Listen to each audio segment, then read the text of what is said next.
أعرفكم على صاحب المنتزه الدكتور وليد رفاعي. يا هلا فيك دكتور وليد. حياك الله. المايك عندك. يعني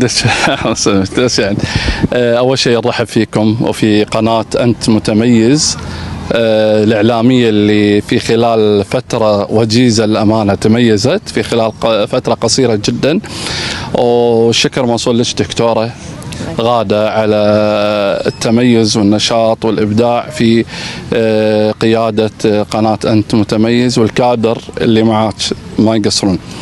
طبعا احنا من بداية بفضل الله عز وجل ما انشأنا المنتزه وقناة أنت متميز معانا متميزين وياها ان شاء الله في المنتزه. سهيلة بارك بفضل الله عز وجل منتزه عائلي يشمل جميع المرافق السياحية والترفيهية والخدماتية. ركزنا في المنتزه عفوا على استقطاب المشاريع الشبابية الكويتية، شابات كويتيين كويتيات عندهم مشاريع متميزة استقطبناهم وفتحنا لهم المجال ان يبدون فرص استثمار عندنا في المنتزه في مبالغ رسميه، في خلينا نقول جدا، يعني في حال اذا باعوا يعطونا نسبه بسيطه، واذا ما باعوا ما على البيع ما اكلف عليهم شيء، ما اخذ منهم ايجارات. انا قاعد اقول لهم اذا بعتوا تعطوني، في حال ما بعتوا ما ابي منكم شيء، بس بفضل الله عز وجل قاعد يحققون مبيعات طيبه من رواد المنتزه. وعندك اماكن فاضيه؟ حاليا لا، ما في اماكن فاضيه، يعني شبه ما شاء الله تبارك الرحمن البوثات يعني اكتملت وفل ان شاء الله. مشروع ثاني هم سهيلة في منطقة ثانية، هم اللي يبي يأجر بوثات في الوقت الحالي حق المكان الجديد مفتوح، صح؟ اي نعم، احنا راح نفتح سهيلة كام بعد 10 ايام، بعد 10 ايام راح نفتح هناك في مجال للفود ترك، وقاعد نركز على اصحاب المشاريع الشبابية الفود تركات والسوالف هذه. احنا بعد نعطي مجال للأسر المنتجة اللي هي المشاريع المنزلية لهم بزنس الكويتية، نقدمها لهم مجانا بدون أي مقابل، يحطون طاولاتهم يحطون شغلهم يبيعون وربنا يرزقهم إن شاء الله. دعم منا لأصحاب، خصوصا أغلب اللي قاعد يجونا من أصحاب المنطقة اللي هو صباح الأحمد والوفرة السكنية، منطقة مدينة صباح الأحمد السكنية والوفرة السكنية. ففضل الله عز وجل كانت تجربة طيبة وناجحة وممتازة جدا، وحققت إيرادات لأصحاب المشاريع طيبة جدا. احنا نركز اختي دكتورة غادة، نركز على دعم الفعاليات والأنشطة والمشاريع. صح احنا منتزه في النهاية منتزه ترفيهي تجاري عائلي، بس ما يمنع أن نقدم خدمة مجتمعية نساهم في تنمية المجتمع باللي نقدر عليه. على سبيل المثال ليس منا ولا فضل منا عليهم، احنا أي أحد من ذوي الاحتياجات الخاصة نعطيه خصم 50% على كل مرافقنا، الأكواخ الخيام الجلسات تحت النخل نعطي يعني 50%، بالإضافة نعطيهم كوبونات خصومات على المطاعم والكافيات بعد ما قصروا أصحاب المشاريع ساهموا، نعطيهم كوبونات خصم على المطاعم والكافيات. والفعاليات تقدمونها كل أسبوع؟ والفعاليات نقدمها مجاني، الدخول والرسوم للمنتزه مجاني بدون أي دينار ولا بدون أي مقابل أي رسوم كانت. متى؟ كل يوم احنا المنتزه على طول احنا الدخول مجاني. لا الفعاليات احنا اكثر شيء في الاعياد الوطنيه، وان شاء الله راح نبدي من الويكند الجاي، ان شاء الله راح نبدي باذن الله فعاليات من الويكند الجاي باذن الله. في اي سؤال ثاني اذا يعني حابين تسالونا؟ بتقول شيء في تاجير حق العرض؟ احنا نعم، احنا منتزه سهيلة بارك. تفضل. أنا شايفة إن في خيام وفي أكواخ، كلمنا عنهم. طبعا احنا قلت لك احنا معطين أولوية واهتمام حق ذوي الهمم، نقول ذوي الاحتياجات الخاصة، خلينا نقول ذوي الهمم، موفرين لهم مرافق اللي تتناسب مع حالاتهم وإعاقاتهم، يكرم مسامع من مرافق صحية خدماتية، الخيام الأكواخ الجلسات بين أو مثل ما احنا قاعدين الحين بين النخل. عندنا موفرين أكواخ للعوائل، خيام للتأجير، جلسات عائلية تناسب جميع العوائل، يصير يعني خاصة. النساء أو الحريم يأخذون راحتهم في المكان وما يكونون مكشوفين يعني، وهذا منتزه عام في الأول والتالي، هو منتزه عام بس هم في خصوصية للعوائل. وإحنا تأجيرها يختلف الكوخ لأن في حمام يكرم السامع منه، وفيه الكوخ يوسع يشيل فوق ال 25 شخص، في حديقة شوي ورا، وفي حمام خاص منه وفيه، فهذا ب50 دينار طول اليوم. وفي عندنا خيام على 20 دينار طول اليوم، وعندنا جلسات اللي بين النخل قعدات هذه على 10 دنانير، اي اللي هي 10 دنانير الجلسات بين النخل. فاسعار جدا ترى مو غاليه، خلينا نقول يعني خلينا نقول رخيصه، اذا ما كانت رخيصه فهي متوسطه. حرصنا ان نشارك المطاعم الكافيات الالعاب تكون مميزين وعندهم تراخيص، ومن ناحية الصحة مكتفين من جميع مستوفين جميع الشروط، بالإضافة أن مثل ما قلت الشباب شابات أصحاب المشاريع كويتيين متميزين من ناحية الجودة من ناحية الأسعار بعد، فهي تناسب دخل العائلات، تناسب رب الأسرة أو ربة الأسرة. فإحنا الجو العائلي الجميل اللي أنت قاعد تشوفينه هذا المكان مفتوح للجميع. مثل أرد وأكد أن ما ناخذ رسوم، ما نتقاضى أي رسم على الدخول. زين، وهل يقدرون يجيبون هم اكلهم معاهم؟ لا، الاكل ما نقدرون يجيبون، عشان لان في مطاعم احنا موفرين لهم، يعني احنا موفرين كل شيء، فليش انا اتعب نفسي واتعب عمري وانا عابل بجناطي ولا اغراضي واسوي هنا؟ لا، متوفر الشاي، القهوه، المطاعم، اكل كويتي، اكل ناشونال، خلينا نقول اكلات متنوعه، سي فود، كله. بالاضافه احنا بحبيت بس أكد أن احنا موفرين ركن لبيع المنتجات الكويتية، المزارع الكويتية، دعم منا مجاني عند البوثات، في عند منطقة البوثات، مثل في مزارعين يبيعون سمك إنتاج مزارعهم، طماط، ذرة، فلفل، أي منتج الحين هذا موسمه يعرضونه بالمجان، ما اخذ منهم ولا دينار، دعم للمنتج الكويتي. وراح نرتب ان شاء الله مع اتحاد مو اتحاد جمعيات، اتحاد الزراعه، مع جروب اتحاد الزراعه اللي نوفر لهم نقاط بيع مجانيه. ونرحب فيكم. واحنا المنتزه فاتحين ويكند، خميس مع السبت. الخميس نفتح من الساعه 2 للساعه 10، الجمعه من بعد الصلاه الساعه 1 أو 1:30 الى الساعه 10. السبت نفتح من الساعه 12 الى الساعه 9 بالليل او 10 بالليل. زين، واذا يبون يشوفون يتواصلون في انستغرامنا سهيلة بارك، يكتبون سهيلة بارك راح يطلع لهم انستغرام كل الفعاليات اللي نسويها وكل البرامج الاسبوعيه واليوميه، ولما يصير في عندنا نفتح يومي كله راح ينزل في الانستغرام. وحياكم الله وشرفتونا ومنورينا المكان. حياكم الله. الله يعافيك. مريم، تكلمين عن المنتزه ورايك فيه ولك المايك وانطلقي. نقول اولا مساكم الله بالخير. طبعا معكم المستشاره الاعلاميه مريم العبد الرزاق. طبعا احنا اليوم جايين سهيلة بارك. طبعا انا العام الماضي حضرت الافتتاح، بس السنه الافتتاح كان اقوى من العام. انا اقول لكم اياها، اللي هي العام لا ياخذ فكره. اي السنه طبعا المنتزه احلى من العام بوايد، يعني عندنا وايد اشياء تطورت، والكاترينج عندنا هنا حلو، ويدعم اهم شيء انه قاعد يدعم المشاريع الصغيره. يا جماعه اللي عنده مشاريع صغيره وخصوصا سكان صباح الاحمد لهم الطاوله مجانا في الويكند، الخميس والجمعه والسبت طبعا. وعندنا الاكواخ، الكوخ طبعا يشيل اكثر من 15 شخص، وفي وانتم كرامه دوره المياه داخل الكوخ يطل على بحيره. طبعا هذا الكوخ قيمته باليوم 50 دينار، واللي عنده كرت اعاقه معاق لنص القيمه ياخذه ب 25 دينار. وعندنا الخيام طبعا حق العائلات، الخيمه هي ب 20 دينار، لأن أنا حضرت العام وحضرت السنة.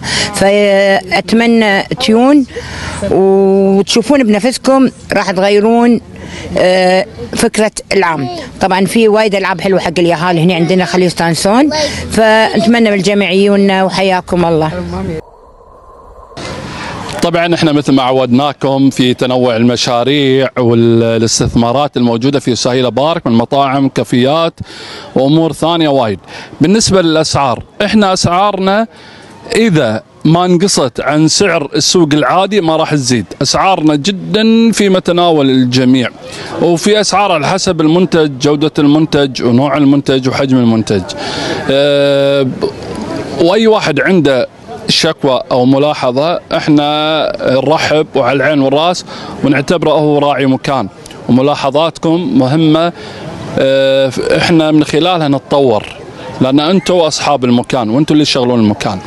بالنسبه للالعاب، احنا الكوبون 3 دنانير مفتوح طول اليوم لجميع الالعاب، طول اليوم ينحط ختم على ايد الياهل ويطلع ورد اي وقت يبيه ويلعب. يعني احيانا احنا نسوي خصومات لدينارين، ونسوي خصومات احيانا للجمعيات لذوي الاحتياجات الخاصه نسوي لهم خصومات.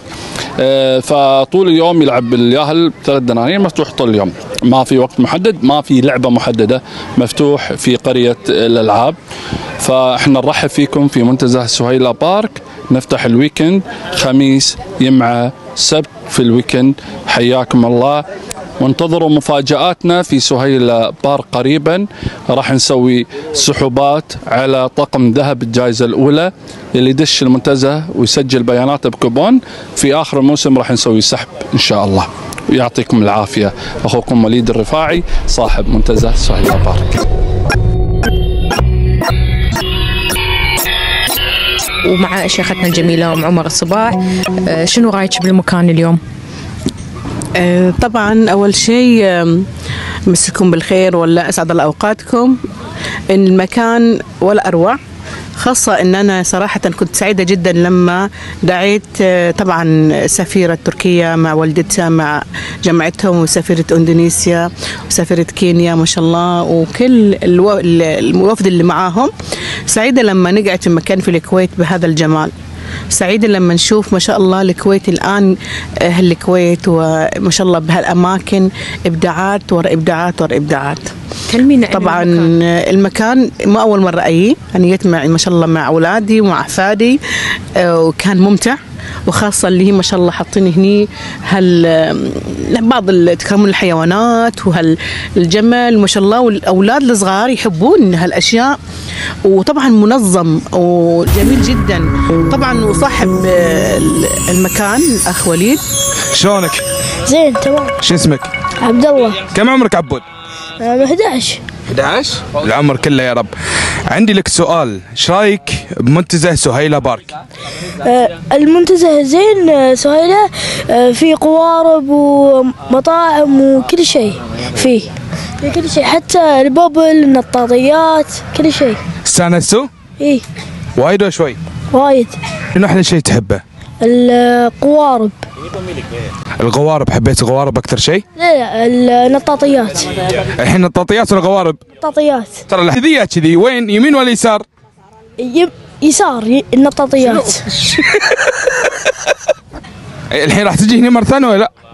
اي ارجع هنا مرة ثانية. طالع الكاميرا ونقول سهيله بارك. حياكم الله. يلا.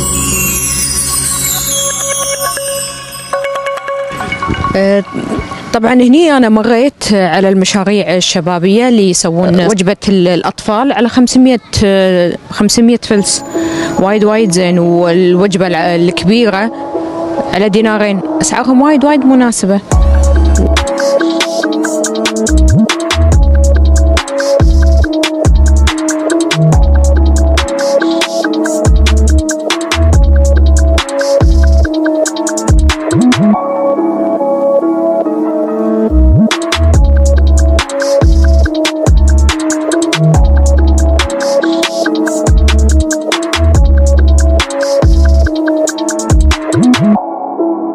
شلونك؟ زينة. شو اسمك؟ مريم. كم عمرك مريم؟ 9. 9 سنوات ما شاء الله، الله يحفظك يا رب. مريم ايش رايك بسهيله بارك؟ زينة. حلوة ولا مو حلوة؟ حلوة. لعبتي؟ ايه. شنو لعبتي؟ ألعاب نطاطيات. ألعاب ولا نطاطيات؟ نطاطيات. زين، شنو أكثر شيء حبيتيه بسهيله بارك؟ بطاطيات.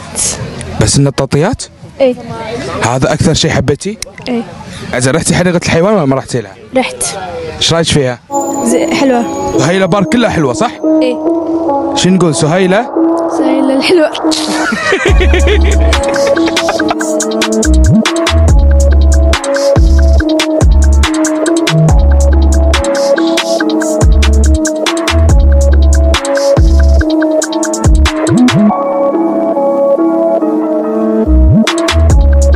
سهيلة بارك تشوف كل العجائب. احنا الحين بمطعم كومبير خاص بالبطاط التركي. شنو البطاط اللي تسوونه وشنو اللي تحطونه معه؟ البطاط هو عبارة عن بطاط بنحطه داخل الفرن بيتحمش، وبنطلع طبعا بنحطه قدام الزبون، بنحط فيه جبنة موتزاريلا مع ذرة مع زيتون هالبين وبصل، وبنحط عليه التوبنج اللي هو الكاتشب مايونيز بيري مستردة الأشياء هذه. حسب رغبة الزبون، يعني لو في الزبون عايز تشكيلة معينة احنا بنحط له. كم سعره؟ دينار 750.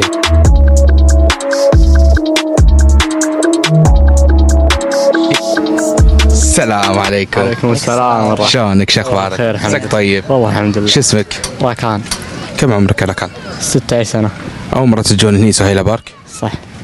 ايش رايكم بالمكان؟ والله مكان حلو جميل وممتع وناسة. ايه والله. جاي ويا اهلك؟ صحيح. وين ساكنين؟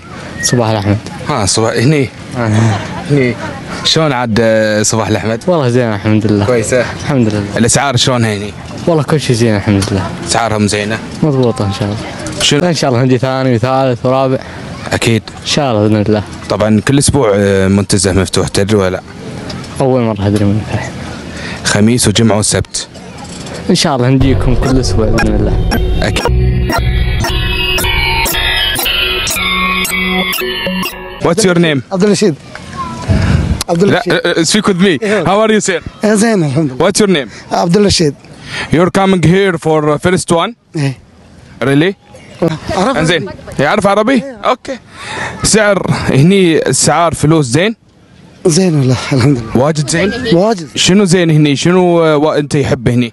انا اقول لهم هذا جبال زين، كله زين والله، مكان زين، كله زين. كله زين، مكان زين، جو زين. والله زين. من وين يجي؟ اي منطقة؟ انا يجي صباح الأحمد. صباح الأحمد. انت يور فاميلي؟ على طول يجي مني. على طول يجي هنا؟ ايه على طول. انت مع فاميلي؟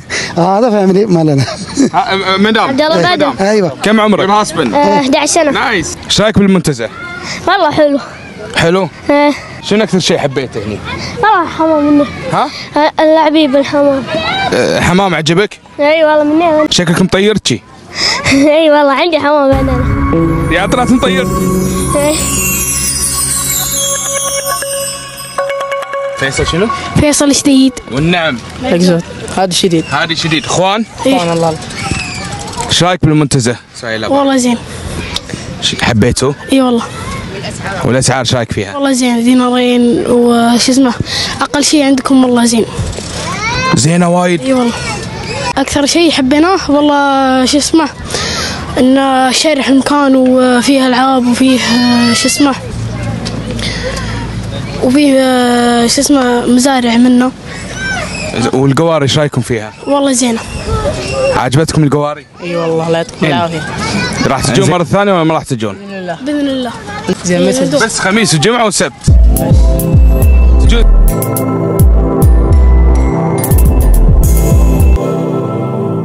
شنو عندك ايس كريم؟